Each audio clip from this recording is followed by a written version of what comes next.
Right, it's a post-match pint here on WD18. It's finished. Watford 1, Sheffield Wednesday 0. Woo! Phew. Brought to you by the Mad Squirrel, obviously. First off, for the best beer in Watford, make sure you do come down here. Post, pre-match, great vibes. Lads, what are we drinking first off? Charlie, what have you got?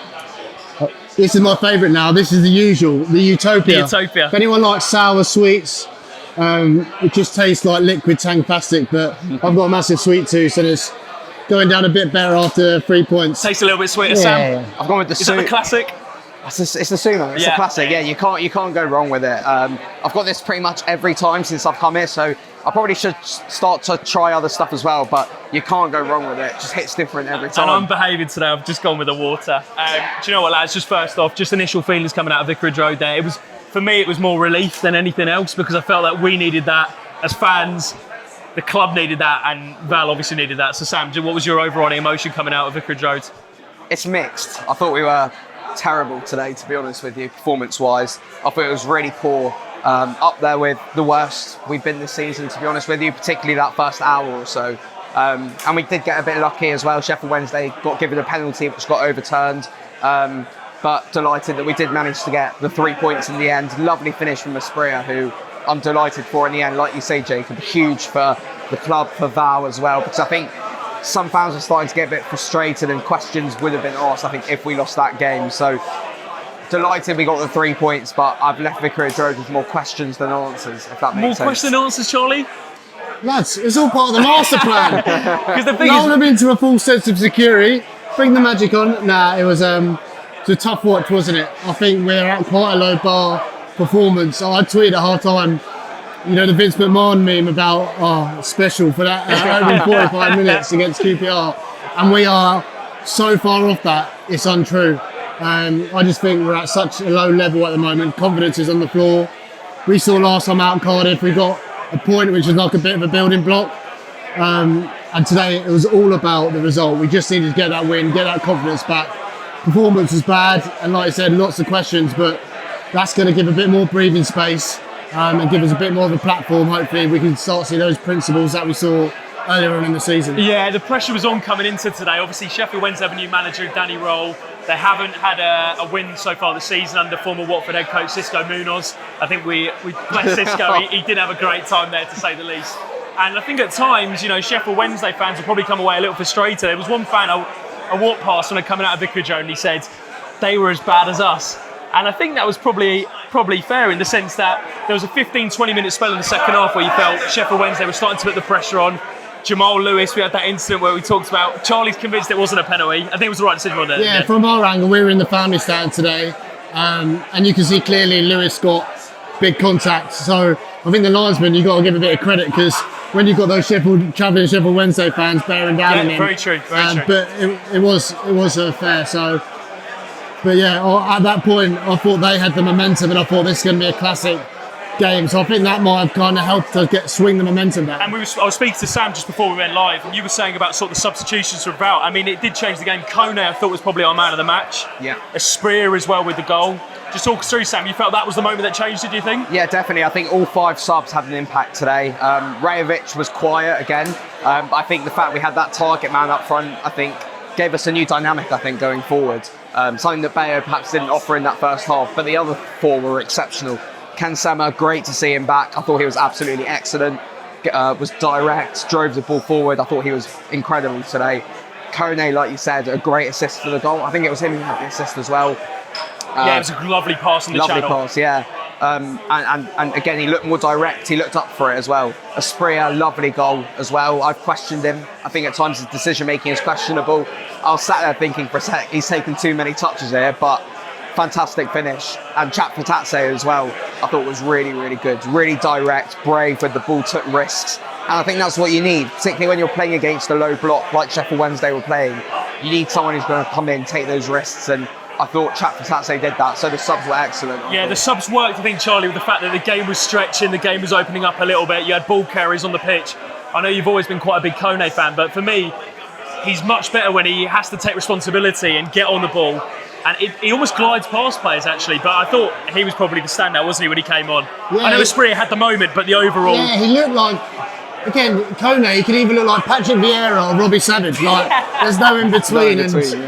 He just, when sometimes he gets on the ball, he's dynamic and get past players, but he just doesn't do that enough. And that's the problem with a lot of these players. We always go, the substitute world today, they come in and start, and they flatter to deceive. And I thought Kone was really good, probably justified starting against Swansea, but he needs to back it up, as if a lot of players. But do you think, who are we giving credit for how the game went? Are we giving credit to the players, the individuals, or Val for making the changes?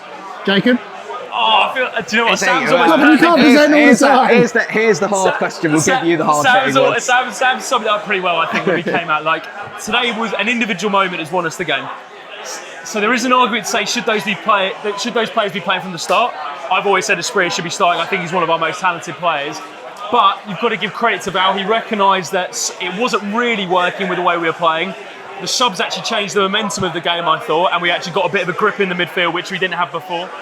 So there's part of me which thinks those players should be starting because, as we said, Kone is probably one of our better ball carriers. Asprilla has that individual brilliance. But I think in this sort of game, it actually probably worked. And he took off Loser, who stretched the game. Loser, big player. And Val deserves credit for that. Yeah, Val deserves credit. I do think we need to keep our feet on the floor. If you look going into 80 minutes, 0 shots on target.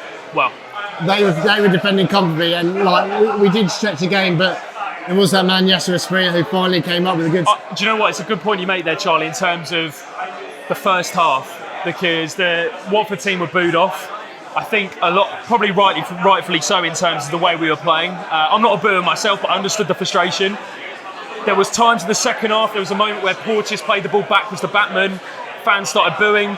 Sam, just what did you make of that? Because I think first half we were really poor. Second half we had a moment that got us into the game. We grew into the game. But what did you make of sort of the fan frustration? Because it was building, wasn't it? I get it. Did you boo? I did boo. Are you a booer? I booed. What did you boo at? Why were you booing? The performance. I just thought it was so negative. Okay. And I booed from a place of love because I know what these players are capable of, and I don't think we're showing that enough. I don't think they're being brave enough on the ball. I don't think they're taking enough risks.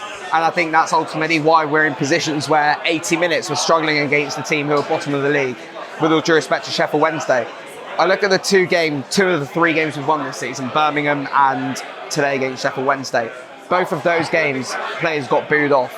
And I think in a way that also gave them a bit of a wake-up call as well. So there's been boos in the past about players not trying. And I don't think it's an effort thing. I think it was the style of play. That was the reason why I was booing. I think it woke them up, to be fair. And I think previously we've seen Watford teams respond really badly to those boos and just give up. I actually thought it motivated them in a way, and that helped them really switch on. I don't know what you thought, Charlie, from where you were. I do think, if I'm being honest, forget any tactics or anything at the beginning. The movement was non-existent. Forget our Valball 2.0. There was none of it. It was static. Everyone was standing, looking around. And that's why I got the boos. And I wouldn't boo, but we've got it right. We're at home. We're playing Sheffield Wednesday, who haven't won this season. Worst team in Championship history. And we couldn't even muster a shot on target for 70 minutes. And I just think it's those individuals who have got us over the line, not necessarily. So I don't know do I blame the performance on Val or the players? For me, I think the players. So I've got a little bit of a concern with Val, because I think we mentioned this before about at the start of the season you felt there was a clear sort of way we wanted to play. The QPR game, for example, it's almost chalk and cheese the way we're playing now to where we played at the start of the season. There was combinations, there was patterns of play, everyone knew their role. We had loads of movement, as you say, Charlie, lacked it today. It feels like, and what was the lineup when I said to you, I was like, he's doubting himself here. Was it the Blackburn game? The Middlesbrough one. Middlesbrough, and he changed it. And I think he started to maybe go a bit more pragmatic with the way he wants to play. Because he needs results. Because he needs results. And is that the problem he's always going to run into, really? I think he now goes, I need results, so I need to go back basic, be solid, kind of bobbing on fullbacks and stuff like that. And look, we're slowly getting results. We come from the back of 3 losses, Cardiff a point, and then obviously we got that win today. So. Just on Val at the moment, Sam, I think it could be a real different tone to this post-match Pint. At the end of the day, on another day, Sheffield Wednesday could have had a penalty, which probably wouldn't have been the right decision, but they could have had a penalty. They go 1-0 up. We're sitting here, the beer's tasting a bit different. None of us are smiling. So And there was frustration inside of Vicarage Road. We'd be naive to sit here and go, it's absolutely fine. I felt there was a lack of style of play today, lack of combinations, lack of movement. And it's an individual moment of brilliance from Asprilla that's kind of saved us. So just on Val, how are you assessing him at this moment, this time of this Watford team? I think there has to be questions, to be honest with you. I'm someone who, I'm trying my absolute hardest to back Val. I think particularly after those first 3 or 4 games, we could see what we were trying to do. I just think we've gone away from that, to be honest with you. There's not enough movement, as you say. There was a moment in the first half where Lewis had a throw in and no one was moving for him. I was just thinking, what on earth are we doing here? But I think his in-game management is still really good. The subs, more often than not, he's got right, I think. Subs are better than what his selection exactly. Start of the game. But I think that's a question that we have to ask is why isn't he getting it right from the start? And I think questions have to be asked of him. I'm looking at that November international break and I'm feeling if we're not comfortable in the table, I think questions are going to be asked. No, I disagree. I don't think, obviously I'm always going to back the coach, but I don't think you can blame him. I think we have to look a bit wider and look at the players that he's got at his disposal. And I was watching Val today and he was quite energetic, boosting one even when they went up. Although we hated that he's got away from his principles, maybe he's had to kind of get Livermore in just to get across the line results. So I'm hoping we can have a platform, but we've got some hard games coming up and we're going to have to see. But yeah, what we really need to aim at for me is getting back to what we saw earlier season. Because I was thinking, was Val Ball a thing? Was Val Ball 2.0 a thing? But we did play quite a few games like that, but we have gone completely away from that. Do you think what's happened then is that he started the season, results started to go the wrong way, and he's gone, actually, we're not ready for this yet. And he's gone back to square one in a way. Do you know what? I think it's a little bit of that. I think it's also a little bit of the pressure that comes with the job. Yeah. I felt we were going in the right direction. If you take away the results, if you actually look at our performances, it felt like we were improving most weeks, but we weren't getting the return maybe for the performances we were putting in. Now, I think he's gone a bit more pragmatic, gone a little bit of less risk-taking. He's looked at the team, as you say, Charlie, and gone, how do I shore this up a little bit?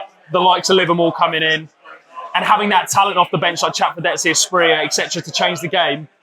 So I think maybe whether he doubted himself or maybe doubted the squad a little bit, but it is really interesting how he's kind of changed it so dramatically from one style of play to another. I mean, the only thing I would say is I don't really know our style of play now.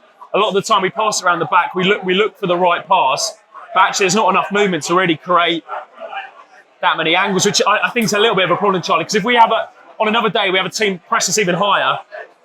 Well, the other day, if we played a decent team, we would have got cooked today, but cooked. Yeah, like I said, at the beginning there was literally no movement. Like it was so desperate, but we got the result, which I think at this stage we just needed a result.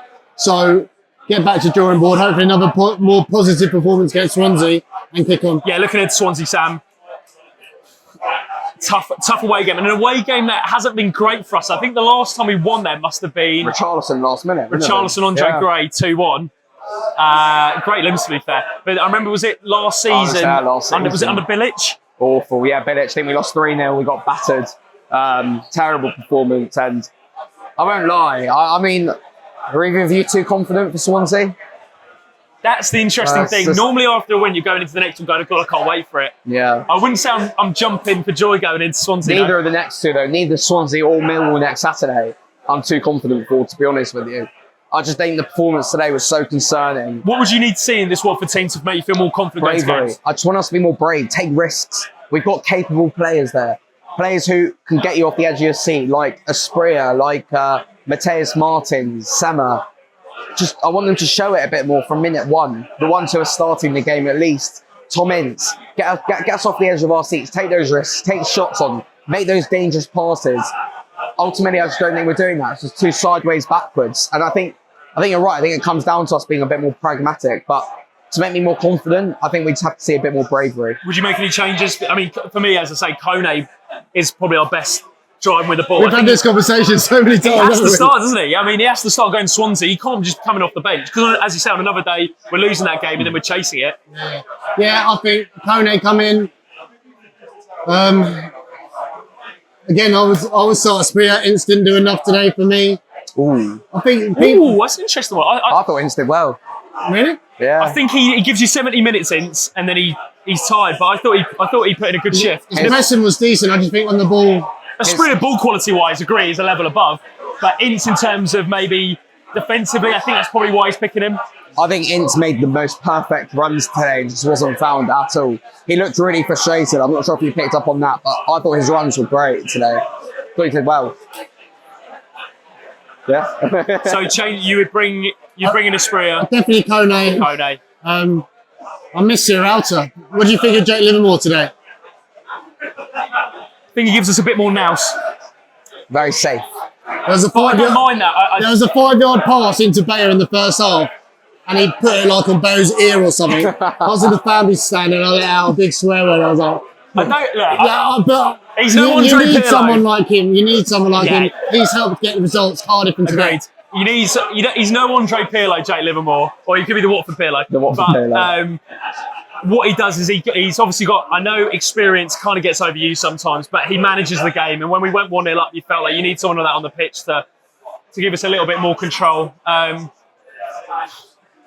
think that's going in Swansea, I'm not feeling particularly confident, but for me, all I want to see is Swansea a better performance. Yeah. We've been really poor away from home. Cardiff, we should have won. We were more dominant, weren't we, second half. Let's take away. It's going to be a big ask. We shouldn't expect us to go there and win. They did lose 3-1 to Leicester today. Obviously, Leicester the best team in the league, and they have picked up form under Mike Duff. But let's just see a better performance that we can respect a bit more instead of like the Sunderland one and stuff like that. That's what I want to see for Swansea. Just away from today's game, we wanted to touch on what's been happening in Watford in the week. And it's been a pretty busy week off the pitch. One that didn't go down particularly well with Ben Manga and his team leaving Watford. I think it was 8 scouts he brought in the end. He's gutted. He's gutted, Charlie. He signed a 5-year deal and he's gone in under a year and he's not a manager. There's not many things that surprise me with Watford anymore, but this one, I think with the 5-year deal, I know it's kind of irrelevant at Watford contract lengths, but with his track records, with what he's done before, it's just a bit of a mess, isn't it, Charlie? It's so frustrating because it feels like that was our way out of maybe having a different recruitment strategy and seeing a different Watford team, but same old story, really. We've made tiny little steps forward in the summer, getting Ben Manga, Val, and I think this is a big 2 or 3 steps back. It comes to pass that Manga didn't have that much inclusion in getting Val in. He only signed Pereira, Arouge and Kone, by the way, Kone cost 8 million, which is something that we should remember. He played well today, but Gino's obviously gone, look what you've done, it's not good enough. But just the lack of foresight, lack of planning that he's brought him into a structure that's not worked. And we spoke last time on the channel and we were kind of just reacting to the news, so I'm kind of laughing about it, but really concerning, really disappointing. 5-year contracts, had to pay those off.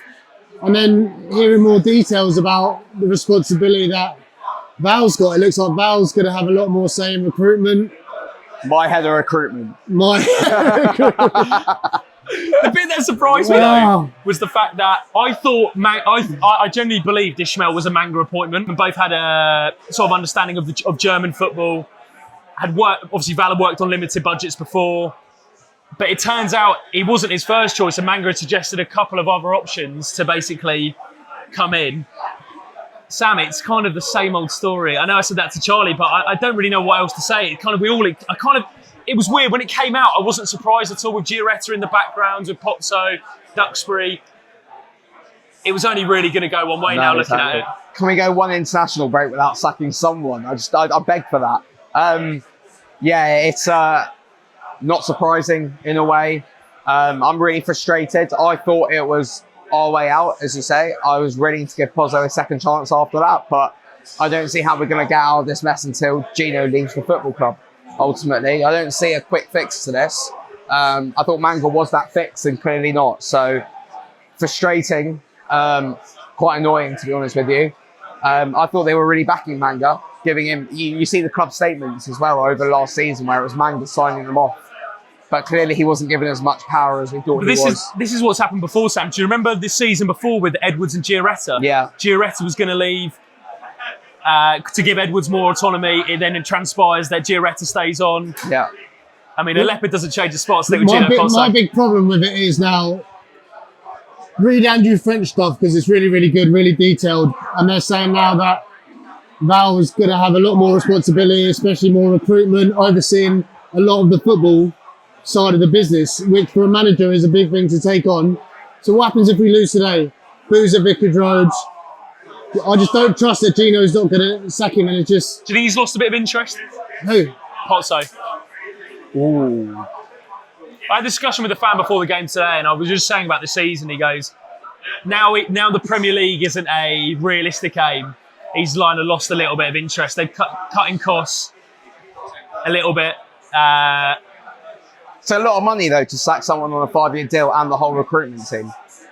So, but if they were just hanging around, it was a really bad fit. Because even in Andrew French's stuff, when Bilic was talking about they came back for the World Cup and they're just sitting there, there's just no alignment. It's just not something. I read about Manga's contract that they're paying him until he finds another club. I think that might be the case with most of his team. Yeah, I mean, there's not really a lot else to say on this one, really. Just really disappointing.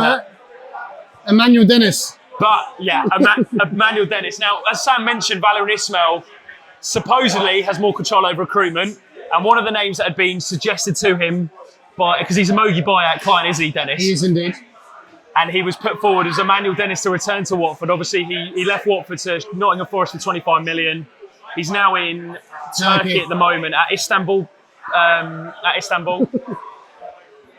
But we had the opportunity to take it back, or he was offered anyway. Sam, first question, would you have taken Dennis back? 100%. Oh. 100%. I'm sorry, I know there was these attitude problems and everything, but comfortably would have been the best attacker in the division, I would say. And I think in a better culture, I think we would have seen a better side to Emmanuel Dennis. I can see you disagree with me. You're saying about a better culture.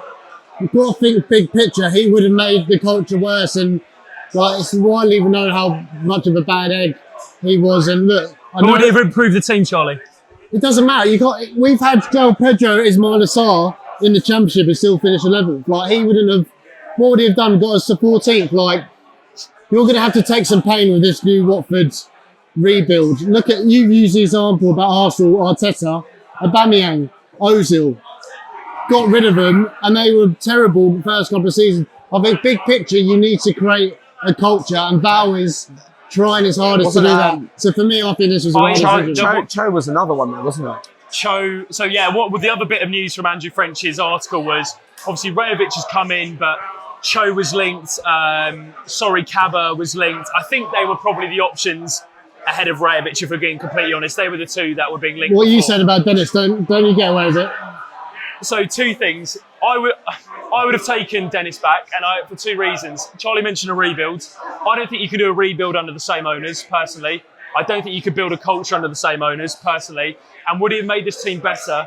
I think so. And one thing I would say about Dennis, now I don't know behind the scenes. People said he had attitude problems. I don't know. That's what we've read. But that was coming out in a team that had a bad atmosphere in it anyway, and had a lot of bad eggs in it when we got relegated the first time. So I think it's definitely, we've got to take it in the context of when that stuff was coming out. For me, he would have made this team better. Where he would have played in this team, probably in Martin's position on the left. Probably, yeah. I would have taken it back. I think he guarantees you 15 goals. Martins? No, but I think it's another option, and he definitely improves the team. But I'm not sure this is a Watford rebuild myself. I think it's more of a cuss-cutting exercise with a manager who probably can get a decent output from the players he's got. Does it feel like a rebuild, Sam? Charlie mentioned that he feels like we're trying to do that. I would say in the summer it felt like a rebuild, but with Ben Manga gone, it just feels like the same old. Did it feel like a rebuild under Edwards at the start? I wouldn't say so. I'd say with Ben Manga. If Val lasts the year and we've been bad, which I think you're looking on course at that, or mid-table finish, I think then you might go, okay. Gino's hold his nerve, but we've still got a lot of time for that to happen. But I guess it's what does he hold his nerve for though? Is it because he actually sees a plan here, or is it because he's cutting costs? He's brought in a manager who can maybe get a lot from maybe a cheaper. But I mean, as you say, we spent 1 million this summer and brought in how many free and loan signings? About 6 players, isn't it? Ince 50 grand. Rajovic $1 million was our top signing. So you think he's trying to cut costs and then potentially look to sell the club? I don't know whether that sells the end goal, but I'm pretty sure he's trying to cut costs. I think if we're talking about a rebuild, then you would have brought in players that fits Val's system to a T. And the fact that he's had to change the system after how many games? I've got a question for both of you. Bear in mind today, we struggled. I know we won the game, but we did struggle. And it's early days. Are Watford in a relegation scrap? That could be the title. Well, after a We've win. won 1-0, but I'm in a relegation battle. I don't want to be too negative, but are we? We struggled today. We could be, but wins like today will help where we got over the line. We didn't play well. We could be. I think we are until I see proof otherwise. That's probably what I would say. Agree with you. Yeah. We could be. To wrap up this post-match pint, it's actually our first one. We did get one in the can before. Unfortunately, VAR checking possible corrupted hard drive. Someone had a Wesley hoot that day. The prediction league, Sam. Can you update us? So, I was the only one today who got a perfect score. I went with 1-0 Watford, which gives me 3 points, taking me up to 11 points for There's today. no prize if you win, though, is there? No prize if you win, Is it's there just a prize forfeit? if you lose, yeah. Pride. I And think that was your idea when it's Charlie the forfeit. Jacob and Charlie both went with 2 on Watford, meaning they get 1 point each. So, Jacob's on 10. Did I go 1-0 Watford? No, you went 2-1. 2-1, okay. 2 on Watford. So you're on 10, Charlie's on 6, and I'm on 11, leaving me top of the league. Wow, there's a bit of a gap building, So Charlie. we got 2 games now to predict coming up in the midweek fixture. Swansea and Millwall. So let's start off with Swansea. Swansea away, I think we lose 2-0. Jacob. 1-0. Oh,